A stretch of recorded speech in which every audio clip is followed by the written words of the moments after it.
Mayong adlaw mga ka-idol. Anian na po dayta sa maayong kalihukan mga ka-idol. Ug nag-ihaw day ko sa akong baboy mga ka-idol. Ug pinisya nga baboy mga ka-idol, ako ara po ning binuhi mga ka-idol. Ako ra po nag-ihaw mga ka-idol. Napa-assist lang ko mga ka-idol kay kung ikaw ra isag yun nag manumano ani, dili mo kaya mga ka-idol kay purtining dako og nag-slice na day ko og pork chop mga ka-idol kay ako na ning i-deliver sa nag-order. Ang nagkuha po dan ni mga ka-idol, so silingan raman pod og kauban sa trabaho. Ang ako lang gipaot ng mga ka-idol. Naman gyapon cash pero kasagara mo gid mga ka-idol utang. Pero may na lang mga ka-idol na tayting ilon sunod semana mga ka-idol.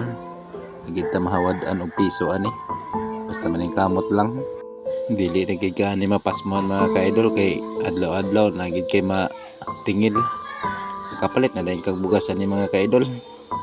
Sa kamulon na kong tad-tad og timbang mga ka-idol. So luto naman ang among sinugba nga atay og karne. So nagkaon na din ko ani mga ka-idol para di kita mapasmuhan ba. Perminti busog.